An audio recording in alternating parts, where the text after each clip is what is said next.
Hey guys, so this one's a bit of a departure from my typical article topics. Recently, I wrote a book about what I call good enough contentment. It's an allegory about a 40-something man who's unhappy with his life. After this magical train ride, he learns to define what contentment means in 9 areas of his life: career, family, health, friendships, finances, leisure, spirituality, giving, and legacy. Writing the story caused me to look back at my own life, the things that I did well, and the many mistakes that I made. It inspired me to write about 9 nuggets that I wish that I could go back in time to tell my younger self. Some I would have done the same all over again, but there's others that would have been radically different. All, however, are worth putting down in writing to spur your thinking about things you need to start, stop, or continue. So here they are. So for career, your career can't take the place of family, health, leisure, and friendships.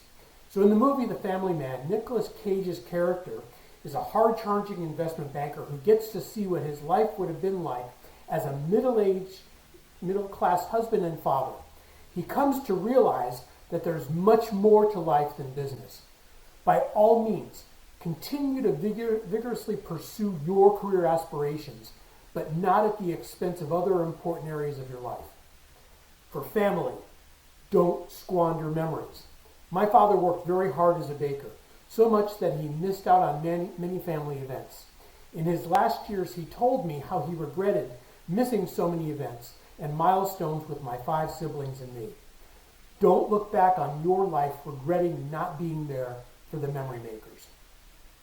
For health, if you don't decide to take care of yourself, the decision will be made for you. I had an emotional breakdown at age 30 due to running myself ragged, both mentally and physically.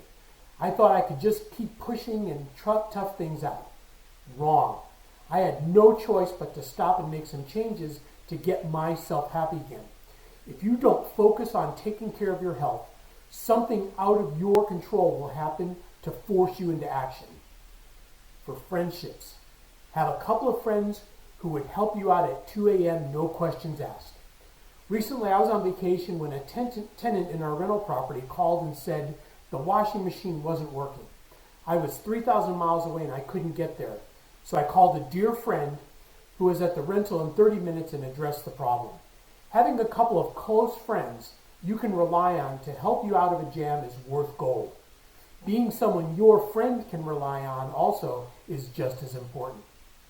For finances, no one cares about your finances more than you. When I graduated from college, I bought 3 books on investing. Those books formed the foundation for my investing discipline. At times, though, I let others who didn't have my best interests at heart manage investments on my behalf. Now I manage every dollar myself and keep current on investment strategies. Putting your money in the hands of a paid advisor will ensure bread is put into his or her table along with your money. Do as much of this on your own as you can. For leisure, work-life balance means slowing down, not speeding up. I've known way too many people who work 60-plus hours a week during the week only to cram life activities in the weekend. They had work-life balance, but it was achieved by running 100 miles an hour. Leisure time should include time to relax and recharge. So use at least some of it to rest and be careful about trying to fit too many things into your life. Spirituality. Walk the talk on your beliefs. Now, whatever your spiritual beliefs, mine happen to be Christian, don't be a Jekyll and Hyde in what you say and what you do. Cursing up a storm in meetings during the work week, then heading into church on Sunday just doesn't square. It's not about judging your belief system. It's more about ensuring your actions align to your beliefs. Giving. Give out of love, not out of convenience or obligation. So my son loves to cook. He regularly volunteers to cook and deliver meals to families in need.